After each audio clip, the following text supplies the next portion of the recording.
What if the greatest hero of the Imperium isn't a hero at all, but something far more dangerous, far more unpredictable, and far more aware than any space marine should ever be?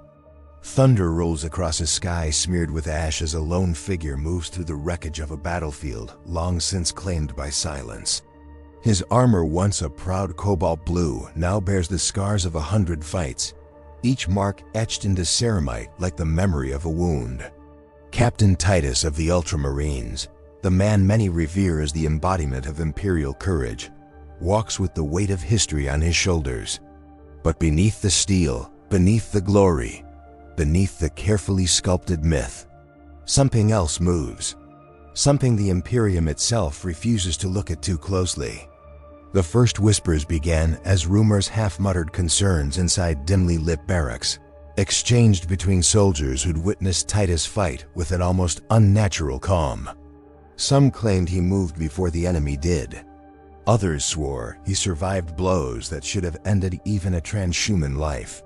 One guardsman, trembling with a kind of awe he couldn't fully explain, insisted he'd seen Titus emerge from an explosion not just unscathed, but almost invigorated, as if the detonation had woken something inside him. The Imperium dismissed it all, of course. They always do. Heroes are sculpted, not questioned. And Titus, whether he liked it or not, had become the sculpture. But statues don't bleed. And heroes, real ones, carry scars deeper than the armor they wear. Long before the truth ever had a chance to surface, long before the Inquisition tightened its grip around his name, Titus himself felt it, the creeping sensation that something had changed in him. It started as a shiver along his spine during battle, a subtle quickening of his senses. The world sharpened, stretching out moments just long enough for him to act where others would fall. He moved instinctively, almost prophetically, as though fate itself bent around his choices. He should have reported it. Every space marine is trained from the earliest days of the Schola Progenium to identify the slightest trace of corruption, internal, external, imagined or real. But this didn't feel like corruption. It felt like evolution. And evolution, in the Imperium of man, is heresy. The memories of Graia remain burned into the corridors of his mind. The roaring engines of orc war machines, the screech of demonic tank bleeding through the warp, the desperate fight to protect the Titan Manufactorum. Titus had faced horrors that could shatter the sanity of lesser men. Yet the strangest horror of all wasn't the green tide or the warp breach, or even the whispers of chaos itself. It was the look in Leandro's eyes, a mix of suspicion and loyalty twisted into something brittle, something fearful. A fellow Ultramarine, a brother in both oath and blood. But even loyalty can fracture when doctrine is questioned. Leandros accused him because he had to. Because the Codex Astartes demanded it. Because the strength Titus displayed, the unnatural resistance to warp corruption, the unexplained immunity to demonic influence, defied everything they were taught. A space marine should not be immune to chaos. No one is. Not even the mightiest of the Adeptus Astartes. And yet Titus walked through warp-tainted storms as if they barely brushed him. He fought demons with a fearlessness that bordered on contempt. He resisted temptations that would rot the soul of even the most disciplined warrior. And the Imperium does not tolerate impossibilities. But the truth behind Titus' resilience didn't begin on Graia. It began long before, back in the obsidian-clad halls of the Ultramarines' fortress monastery on Macragge, where the echoes of training rituals still haunt empty corridors. As a child, Titus was different. No one said it out loud, but his instructors noticed. The apothecaries noticed. Even the chaplains watching from the shadows noticed. He survived the gene seed implantation with a calm that unsettled them. He endured pain that made others collapse. And when the black carapace bonded with his nervous system, an excruciating ritual that often pushed initiates to their breaking point, Titus barely flinched. He wasn't stronger. He wasn't faster. He wasn't chosen by prophecy or destiny. He simply adapted. In a galaxy consumed by war, adaptation is a luxury only the dead can afford. But for Titus, it wasn't a choice. It was instinct. Between campaigns, he felt it growing inside him, like a dormant ember fanned by each battle, each victory, each moment he brushed up against the impossible. His brothers saw only the surface, a dependable captain, a disciplined warrior, a man whose loyalty to Guilliman never wavered. But Titus sensed the shifts beneath his skin, small at first, then undeniable. His reflexes sharpened beyond what should have been biologically possible. His intuition became unnervingly precise, and the whispers, faint at first, grew louder. Not whispers of chaos, not the seductive whispers of demons. Whispers of something else. Something older. Something that stirred within the gene seed of the Primarchs, an echo buried deep beneath layers of engineered perfection and holy doctrine. Something the Imperium had forgotten or perhaps intentionally erased.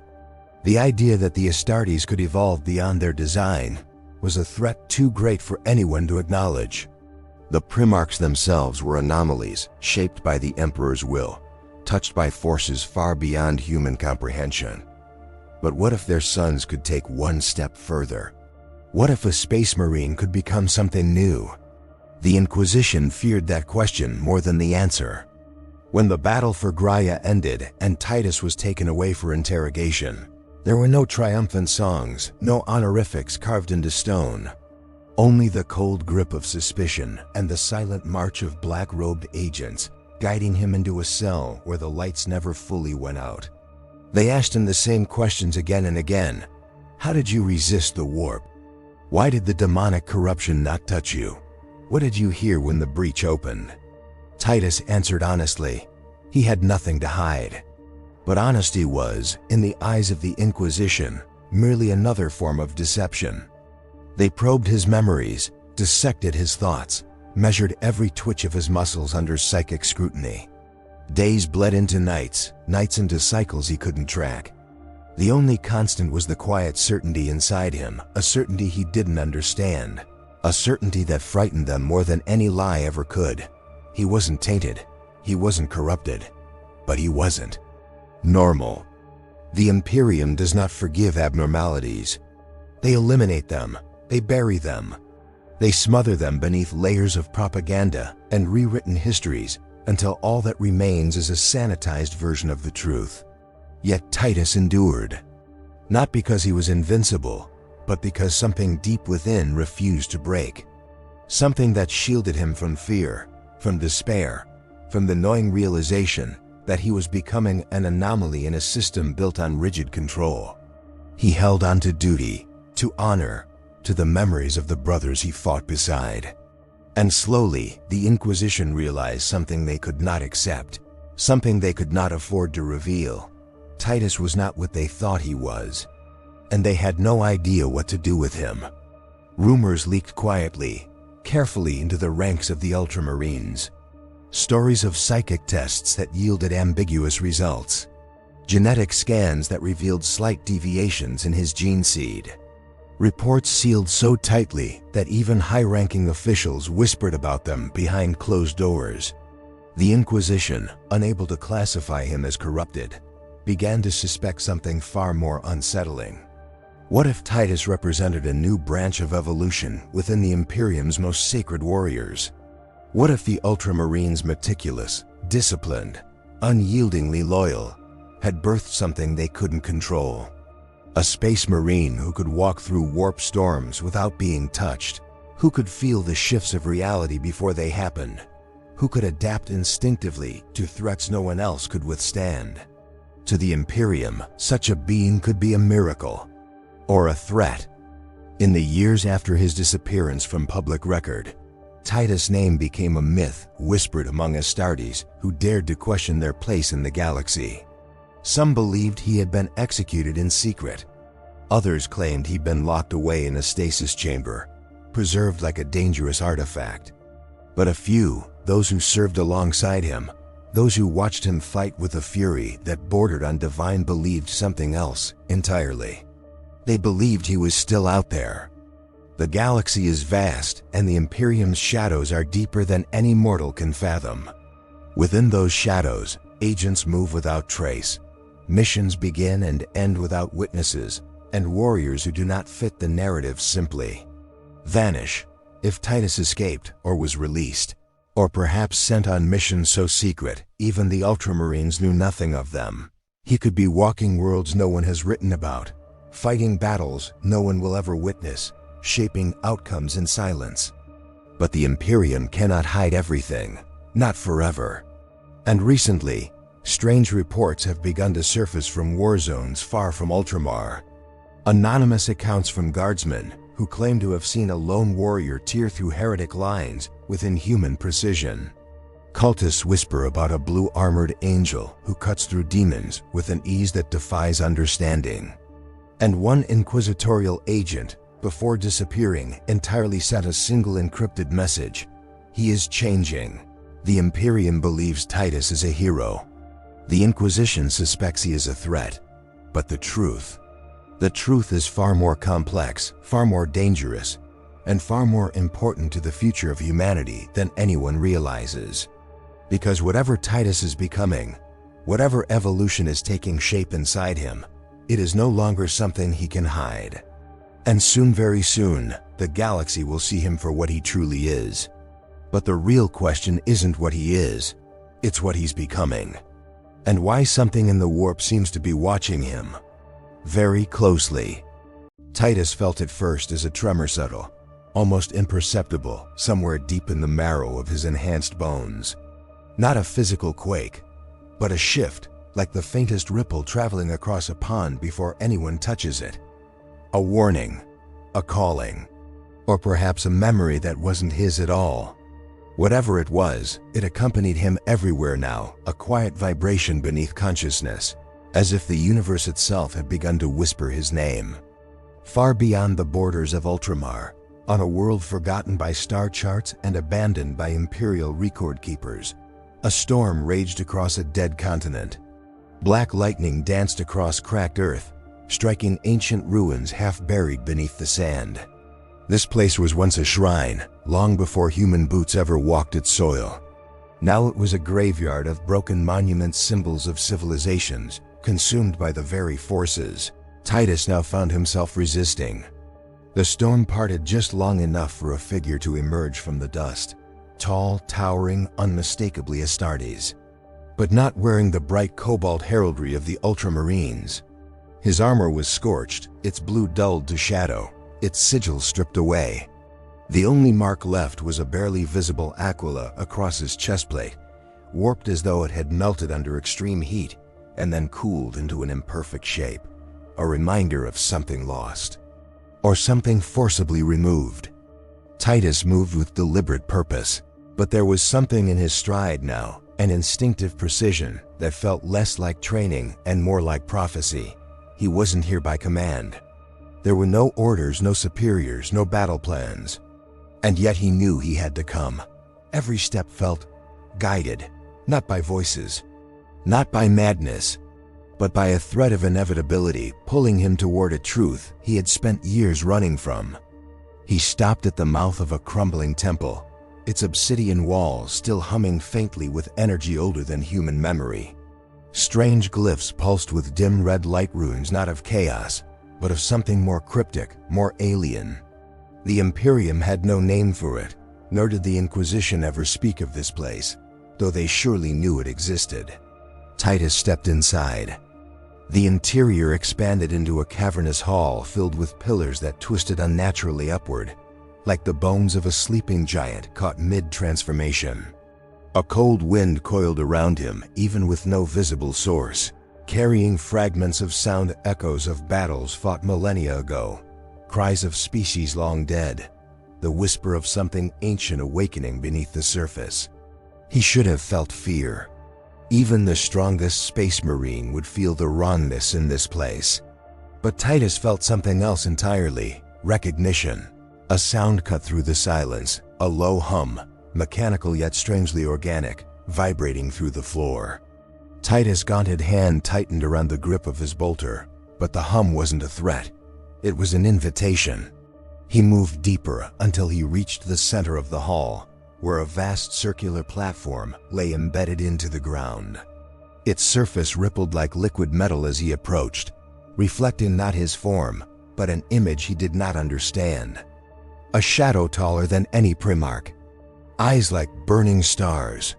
Wings, no, not wings, but fractal shapes extending outward in patterns too complex to describe. And beneath it all, a silhouette that almost in some impossible way resembled his own. The rippling image dissolved as quickly as it formed. Titus didn't flinch. He had seen visions before, during interrogation under psychic probes strong enough to shatter mortal minds. Back then, he thought they were illusions forced by the Inquisition. Now he realized they might have been something much more real and far more intentional. A voice broke through the stillness. "You should not have come here." Titus spun around instantly, bolter raised, but he did not fire. Standing in the shadows was a figure hooded and robed, face obscured beneath layers of cloth and rebrother machinery. Not a space marine, not a guardsman. Something in the cadence of their voice marked them as Inquisition, though not the type Titus had encountered before. This one moved with an eerie calm, as though unbothered by the oppressive atmosphere of the temple. "You followed me," Titus said, his voice controlled but resonant. "No." The hooded figure stepped closer, boots clicking on stone. "We found you, or rather, we have been trying to find you for years." Titus didn't lower his weapon. "You left no trace," the figure continued. "Every record of your incarceration was sealed, then suddenly silence. You vanished from all tracking systems. Entire task forces were deployed to locate you. All failed." Titus said nothing. The figure stopped a few meters away, far enough to show caution, but close enough to speak without echo. "Do you know why you resisted the warp?" they asked softly. Titus held their gaze. "Because I am loyal. Loyalty does not shield an Astartes from demonic influence," the figure countered. "Purity does not grant immunity. Faith does not bend reality. Your resistance is not a virtue." Titus said nothing, though his stance hardened. "It is a mutation." The words echoed through the chamber like a thunderclap. He had suspected it, felt it, feared it. But hearing it spoken aloud by someone who seemed to already know the truth he desperately sought sent a pulse of unease through him. Not fear, not shame. Unease at how close they were to understanding what even he didn't fully grasp. "You are not the first," the figure continued, "and you will not be the last. There are others like you, unaffected by warp corruption, changed by something within your gene seed, something buried. Something the Imperium does not want to acknowledge." Titus' voice dropped into a low growl. "What are you implying? That your kind, if we can use that word, represent a deviation from the Emperor's design? Perhaps an improvement, perhaps an abomination. That remains to be seen." Silence followed, heavy, loaded. "What happened to the others?" Titus asked. The hooded figure exhaled slowly. "Most were executed the moment they were discovered. He expected anger, he expected sorrow. But what he felt was a cold, steady rush of clarity, of inevitability. And the ones who survived?" Titus pressed. The figure hesitated. "They vanished," they whispered. "Just like you." The storm outside intensified, lightning flashing through cracks in the temple walls. Dust rained down from the ceiling as the structure groaned, stirred by forces neither of them could see. Titus finally lowered his bolter. "Why bring me here?" he asked. The figure stepped aside, motioning toward the platform at the center. "Because whatever is awakening inside you, this place responds to it. We detected its energy signature 2 weeks ago. And then we detected you." Titus turned toward the shimmering platform again. The metallic surface pulsed, as though it sensed him, calling him, beckoning him to step closer. "It reacted when you arrived," the figure continued. "We believe it contains information, or perhaps ideology, something locked away from human understanding." Titus took one step toward the platform. The entire chamber trembled, not from seismic activity, but from resonance like two frequencies aligning with painful precision. The light from the platform brightened, shifting from dull silver to a vibrant cobalt, matching the color of the armor that once defined him. It recognized him. Titus placed one armored boot on the platform. Energy surged upward in a column of blue light, engulfing him. The hooded figure staggered back, shielding their eyes as ancient machinery roared to life, filling the temple with the sound of gears and voices overlapping in impossible harmony. Titus felt himself suspended, not physically, but in thought, mind drifting through streams of information he could barely comprehend.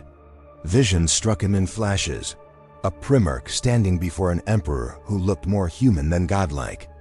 A battlefield centuries old where warp storms parted to reveal a lone warrior who did not fear them. Gene labs hidden deep beneath Terra, where forbidden experiments were carried out under the guise of purity. And a final vision, one that made Titus' breath catch in his throat. A silhouette matching his own. Standing at the edge of a galaxy engulfed in war, neither servant nor rebel. Something else entirely, something new. The light vanished. Titus collapsed to one knee, breath heavy, mind reeling. The hooded figure approached slowly, cautiously. "What did you see?" they demanded. Titus looked up at them, eyes burning with something fierce, something awakened.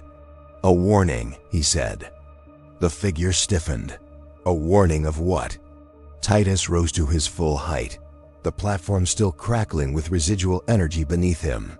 The chamber felt smaller now, too small to contain the truth pressing against the edges of his mind. "That the Imperium thinks it knows what I am," he said quietly. "But it doesn't." He stepped off the platform. "And neither do I."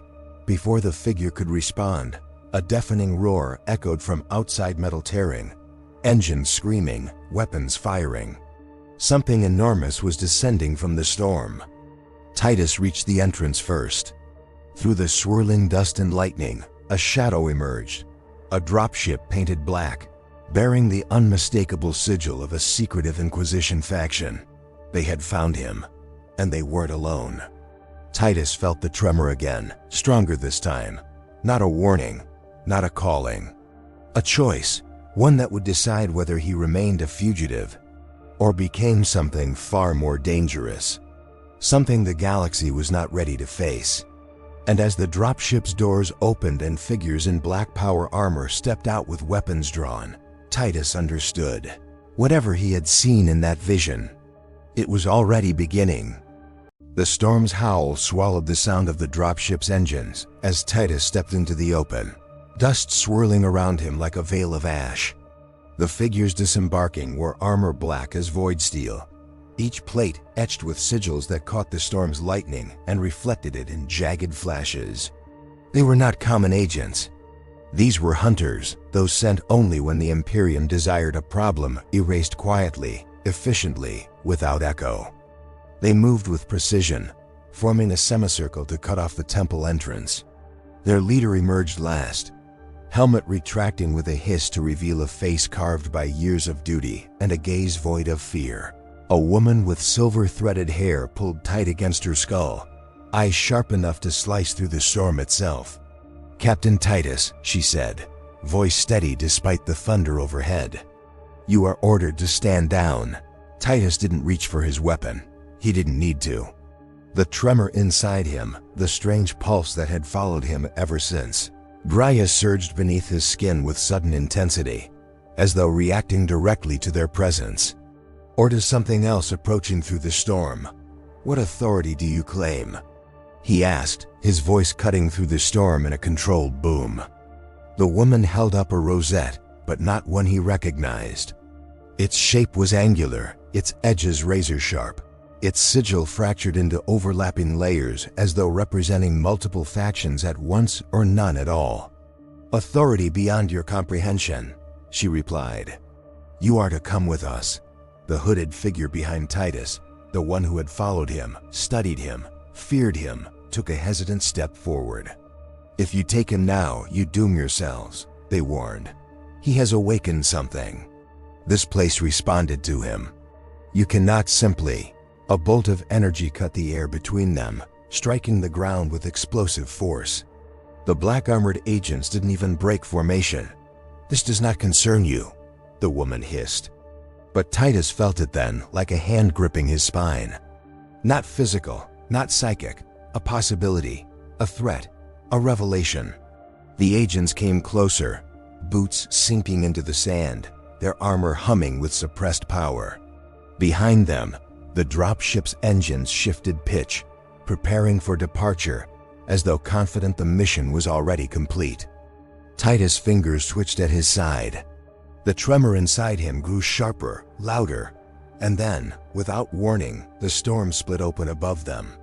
Light tore the sky in half, blinding white and cobalt blue crashing down like a celestial blade. The ground quaked, sand surged upward in spiraling torrents. The temple behind Titus groaned, its ancient pillars trembling as if recognizing something far older than the Imperium itself. Every figure Inquisition agent, hooded scholar, even Titus looked skyward. A silhouette descended through the ripped clouds, wrapped in streaks of blue fire. Not a drop pod, not a demon. Not anything the Imperium had prepared for. A shape forged in defiance of logic, like the echo of a creature glimpsed in the vision Titus had seen moments earlier. Fractal wings folded inward. Energy pulsing where flesh should have been. A presence that made the air vibrate as if the atmosphere itself feared to touch it. The black-armored leader stepped back, for the first time showing uncertainty. What in the name of the throne? The creature or construct, or vision made real landed without a sound. The sand around it melted into glass. Titus felt heat radiate across the battlefield, not burning, but sharpening every sense, every instinct, every fiber of his being. The agents aimed their weapons. The creature did nothing. Instead, its gaze, if it had eyes, shifted slowly, directly to Titus. And for the first time, he felt something reaching into him. Not the warp, not corruption. Something colder, cleaner, infinitely more precise. It felt like someone peeling back the layers of his mind to examine the architecture beneath. Titus staggered, gripping his helmet. The hooded figure gasped. It recognizes him. The Inquisition leader didn't hesitate. Opened fire. A storm of bolts and plasma lit the battlefield. Energy rounds slammed into the creature, detonating in bursts of blinding flame. The temple walls cracked. The ground sank. Titus shielded his face against the blast.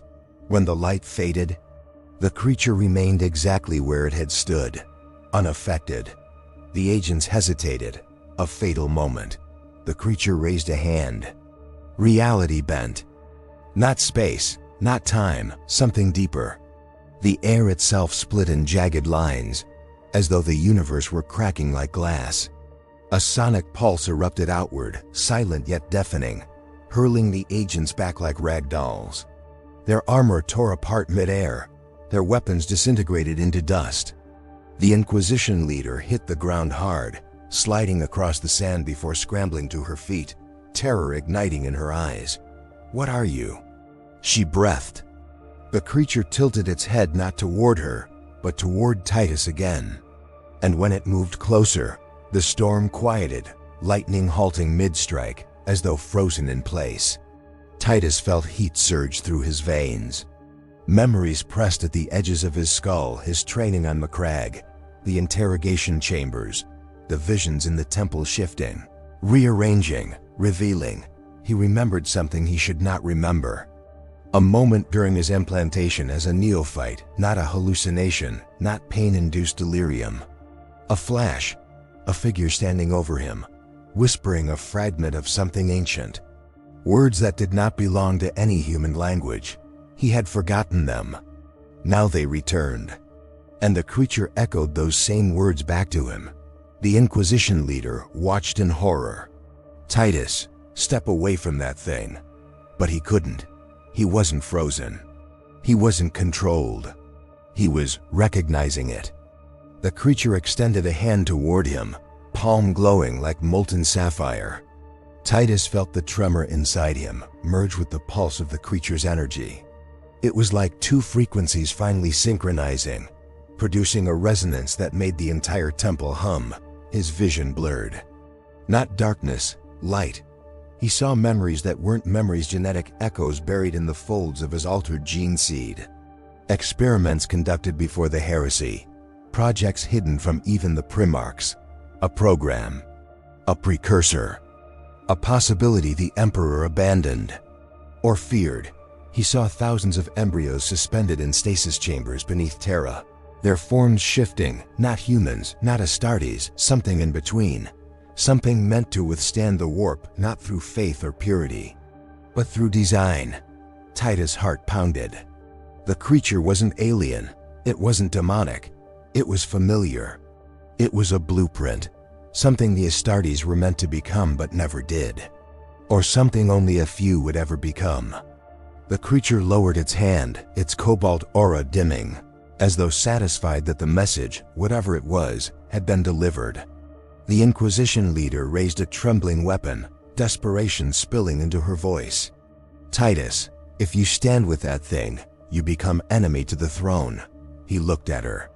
Then at the creature. Then at the sky where the storm had stilled into an unnatural silence. His voice came out low, steady. Maybe the throne does not know what it created. The woman's face twisted in anguish. You don't understand what's at stake. Titus stepped backward, closer to the creature. No, he said. I finally do.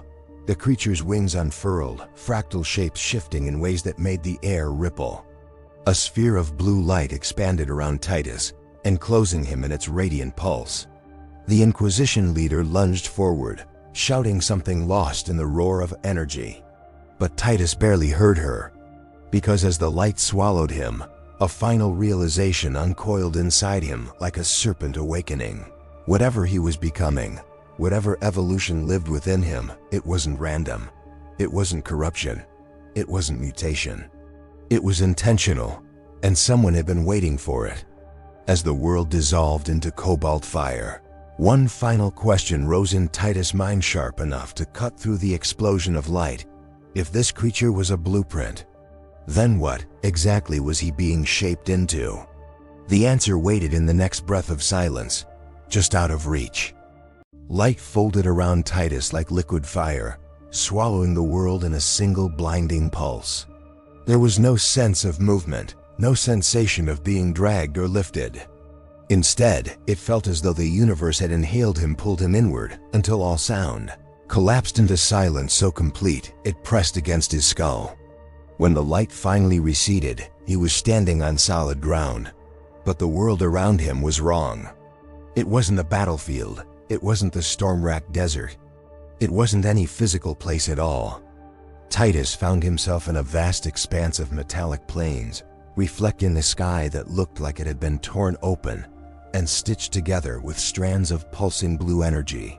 The horizon shimmered, bending and reshaping as though the landscape were alive, breathing, reacting to his presence.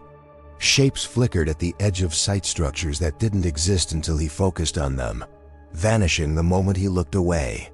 He reached for his bolter. It was gone. His armor remained, but even it felt lighter, as if some unseen force had stripped away weight, fatigue, even sound. Then he heard it. Footsteps, not approaching, echoing, layered over themselves, like multiple versions of someone walking in different moments, all collapsing into one. Titus turned. The creature stood before him, wings folded, fractal patterns dimmed to a faint glow. Here, in this strange non-place, it no longer looked towering or incomprehensible. It looked almost still, contained, waiting. "Where have you brought me?" Titus asked, voice sounding muted, as though the air swallowed each word before it left his lips.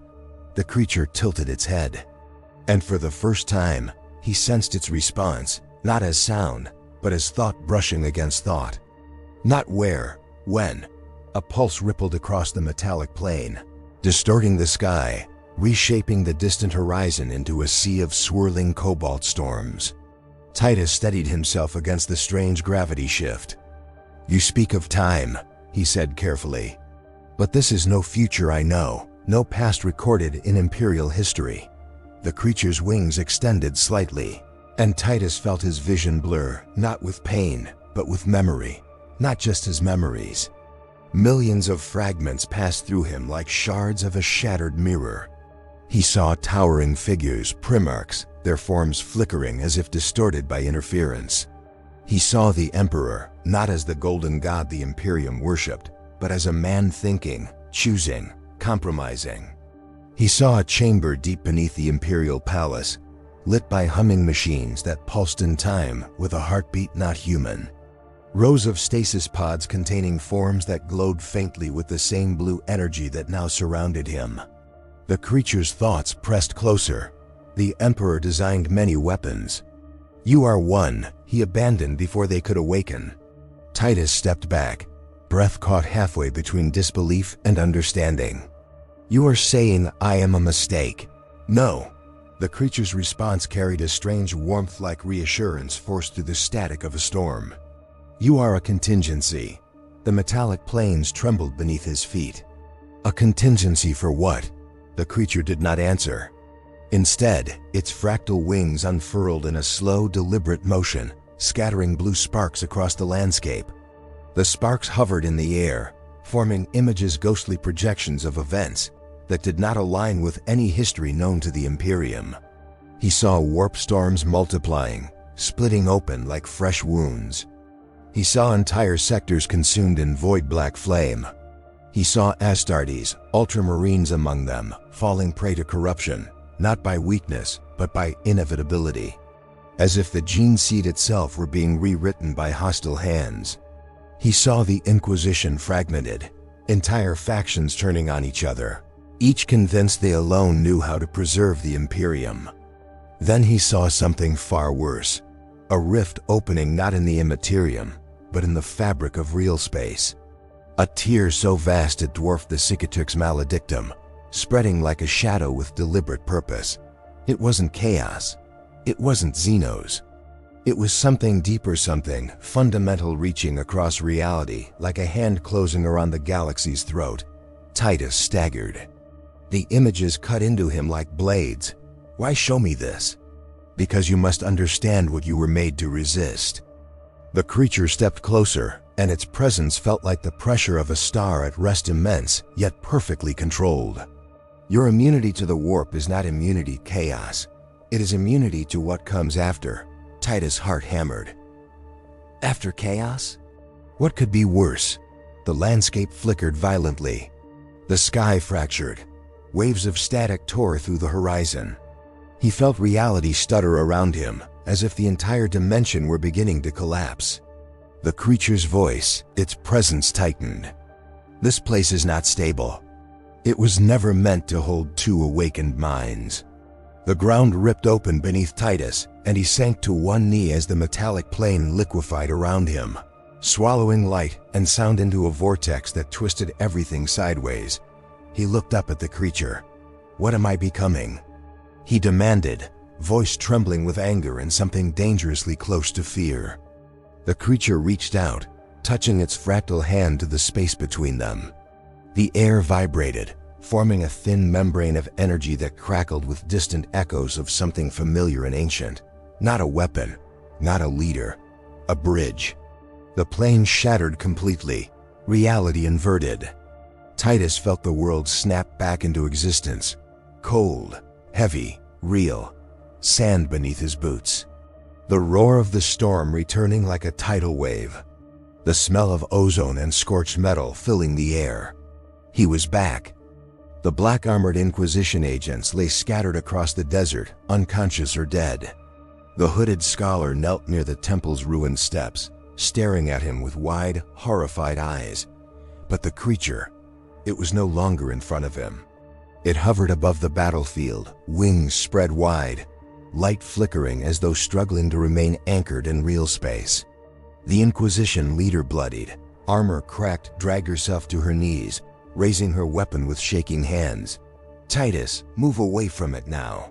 He didn't move. Couldn't, because something inside him had changed in a way he couldn't yet name. Every pulse of the creature's energy resonated inside him like a second heartbeat. He felt its strain, its weakening grip on reality.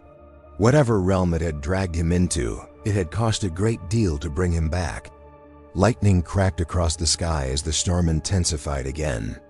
The sand ignited in small electric fires. The air grew heavy enough to choke. Then the creature's form flickered once, twice, and its wings collapsed inward as if pierced by some invisible force. It was fading, not dying, retreating. Titus took a step forward. Energy surged beneath his skin, hot, sharp, nearly unbearable. The Inquisition leader shouted something, but the words drowned in the storm. The creature lowered itself to eye level with Titus one last time.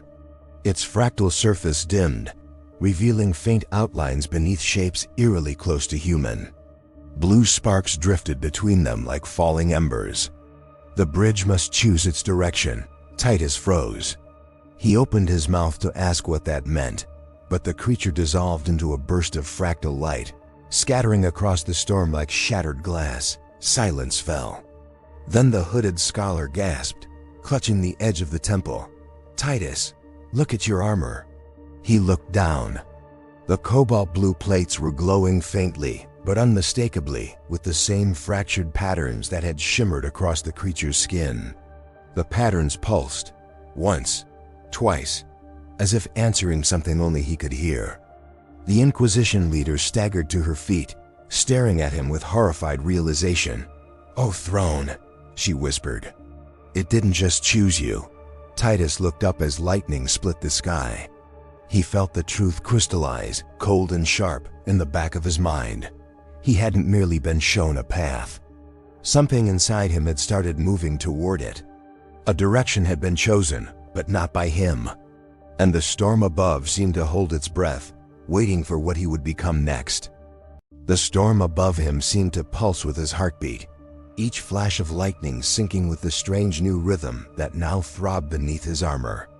The cobalt fractal veins spreading across the ceramite glowed brighter with every breath, as if the creature's departure had torn something open inside him, something that could no longer be contained.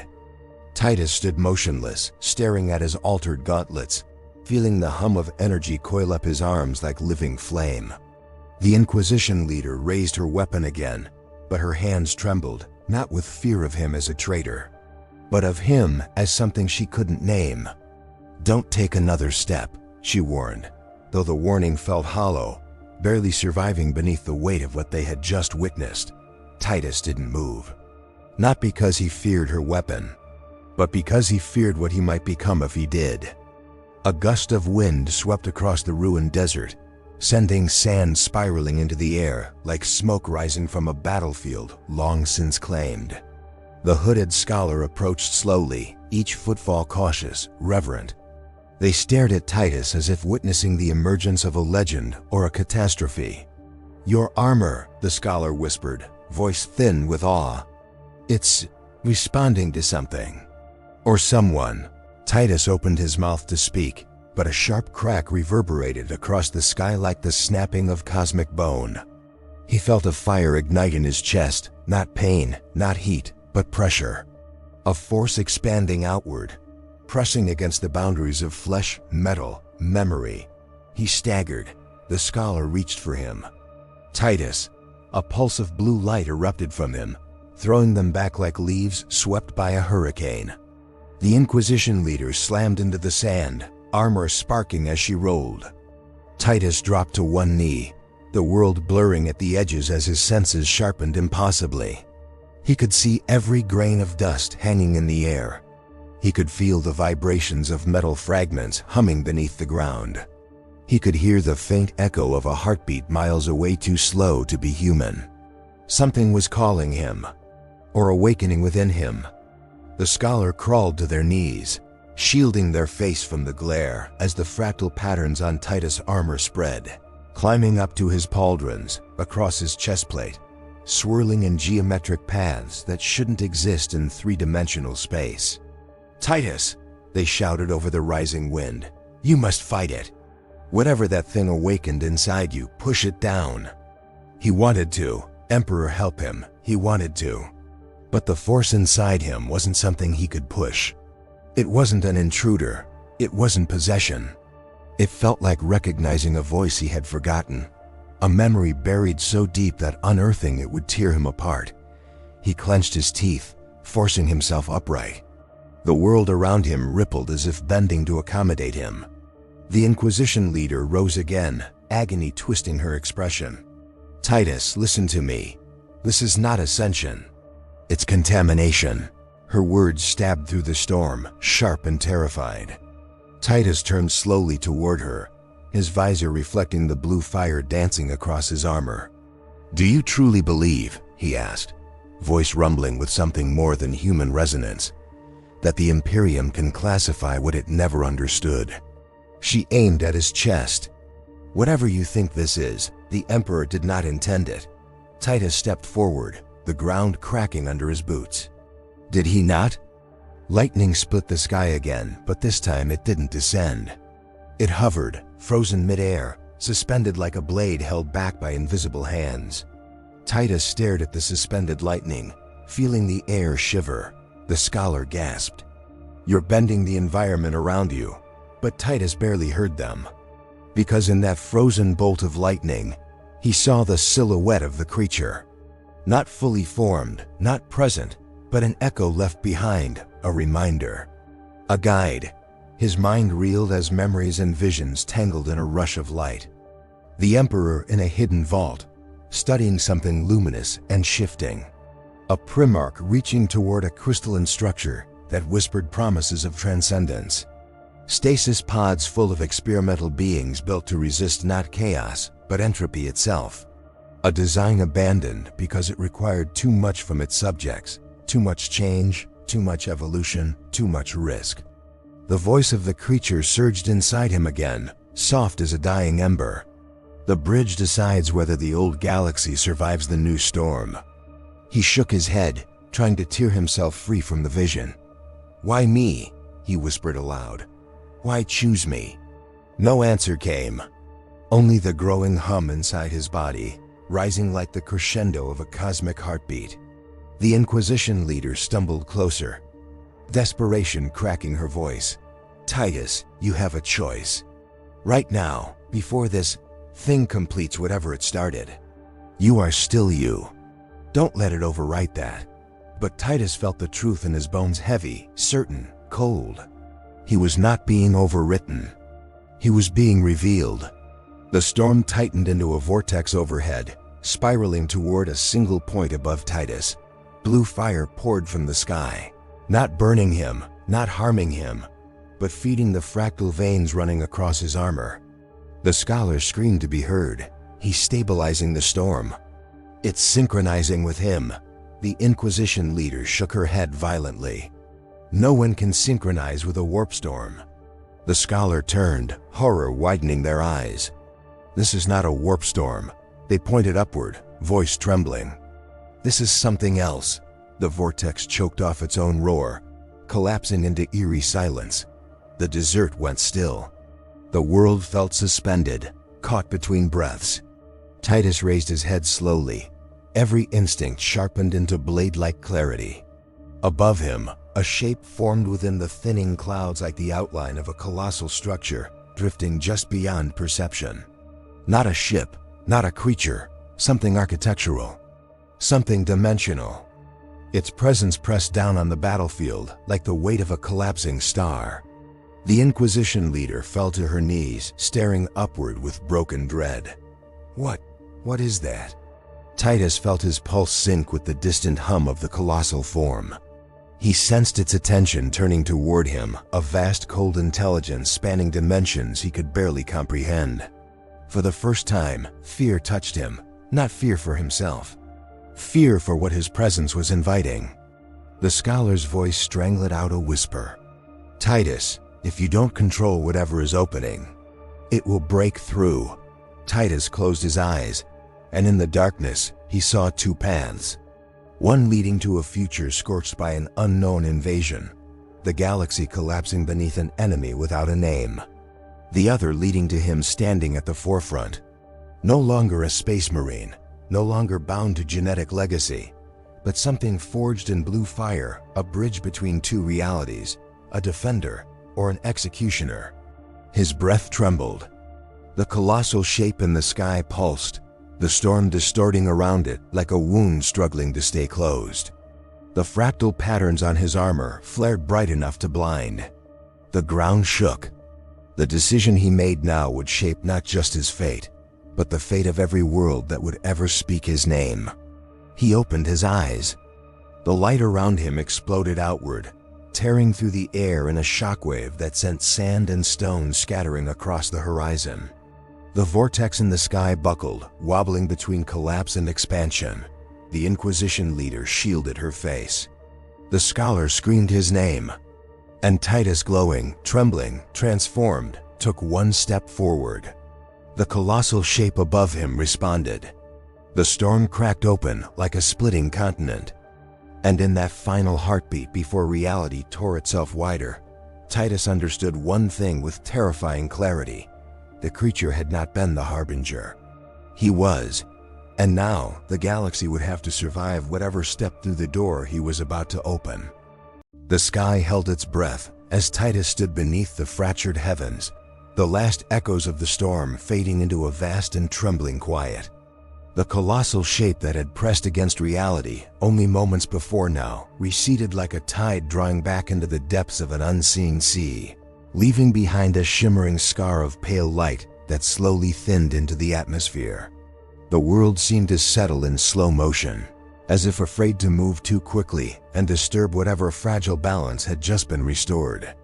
Titus felt the glow around his armor dim, retreating into the markings etched across the plates like fading constellations. The energy that had roared inside him now curled inward, warm instead of burning, quiet instead of overwhelming. It reminded him of the final breath after a long battle, not triumphant, not weary, but accepting. The desert wind swept through the ruins, brushing over him like an old friend returning after a long absence. Each grain of sand carried a softness he had never noticed before, as if the world itself had loosened its grip on fear. Behind him, the scholar rose slowly, their expression shifting from awe to a deep, aching understanding. The Inquisition leader stood as well, her weapon forgotten at her side.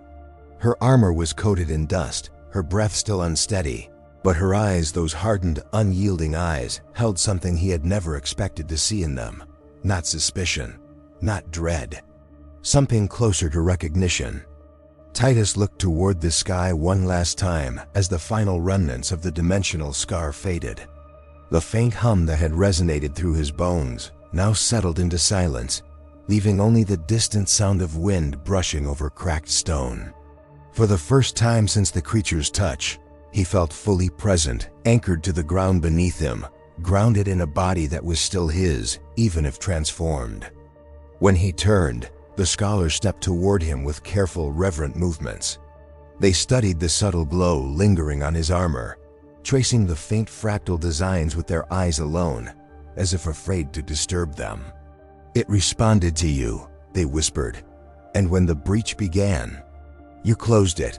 Titus felt the weight of their words, not as a burden, but as a quiet truth settling deeper than any oath he had ever sworn. "I didn't close it," he said. His voice carried a calmer resonance now, like a river smoothing stone. "I guided it home." The Inquisition leader stepped forward, her gaze unwavering. She no longer carried the sharp, defensive posture that had defined her presence.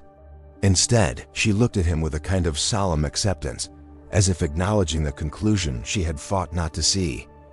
"Then what are you now, Titus?" She asked softly, not as an accusation, but as a genuine question, a question she feared had no answer. He looked down at his hands, the faint blue glow shifting under the surface of the ceramite, like morning light beneath deep water. He flexed his gauntlets, feeling strength there, but also something else, a clarity he had never known. A sense of direction not imposed by doctrine or duty but emerging from within. "I'm still myself," he said, "but I am also a reminder." The Inquisition leader frowned. "Of what?" "That we prepare for countless threats, struggle against endless dangers, and cling to old certainties because they make the vastness feel smaller. But the universe doesn't ask to be small. It asks to be understood." She lowered her gaze, absorbing the weight of that truth. The scholar watched Titus as though seeing the answer to a question they had chased their entire life. Titus continued walking, stepping across the cracked earth until he stood at the edge of the ridge.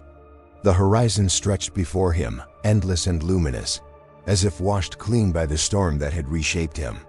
The desert that once felt barren now seemed alive with possibility, carrying a quiet promise that something new had entered the galaxy, not as a weapon, but as a whisper. He breathed deeply, the air settling in his chest without resistance. There was no pressure, no alien force pulling at him, only a distant echo that felt more like memory than command. He knew he would never be the same. He knew the galaxy would never look at him the same. But change, he realized, was not something to fear. It was something to understand. The scholar stood beside him. What you did, I don't think anyone else could have done it. Not because you were chosen, but because you were willing to listen. Titus felt a quiet warmth spread through him. Listening is harder than fighting, he said. The Inquisition leader approached slowly, stopping a few paces behind them. Her voice carried a gentleness he had never heard from her before.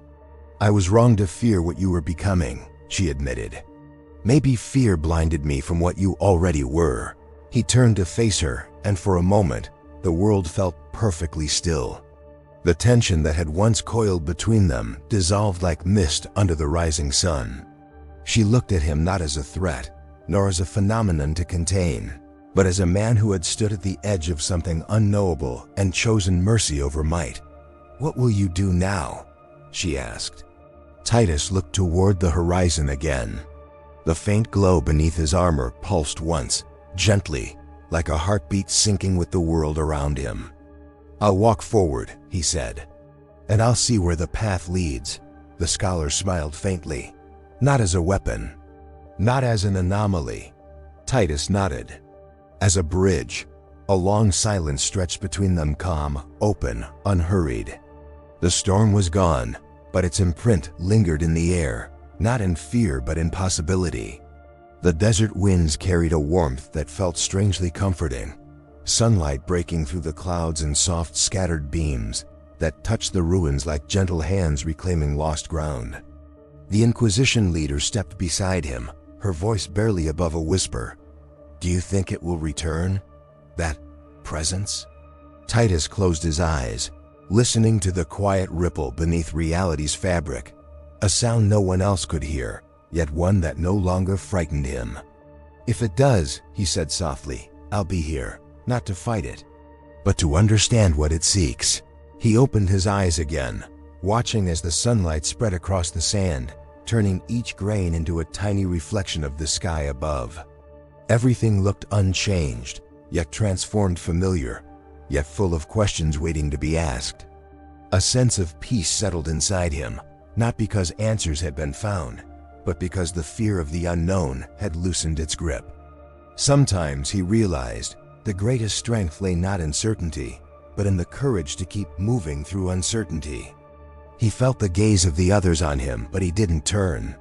Instead, he let the moment stretch long and quiet, as if the universe itself were inhaling after a long, chaotic breath. Behind him, the scholar spoke softly. What did you see in the storm, Titus, when everything opened? Titus watched the horizon shimmer, the last traces of the breach dissolving into the sky like fading starlight. I saw how small we are, he said, and how much more we could become. The wind carried his words away, scattering them like seeds. For a long time, the three of them stood together in silence, united not by duty or command, but by something far quieter, an unspoken understanding that they had witnessed a moment that would never fully be explained, only remembered. Titus breathed deeply again, letting the calm settle fully into him. Tell me, he said, his voice low and thoughtful, why do we cling so tightly to what we already know, when everything around us is asking to be discovered? No one answered. But they didn't need to. The question hung in the air like the last echo of a fading storm, shimmering with possibilities. And as Titus took his first quiet steps into the new dawn, the sky above him brightened, vast and open, waiting for whatever stories the next horizon would bring.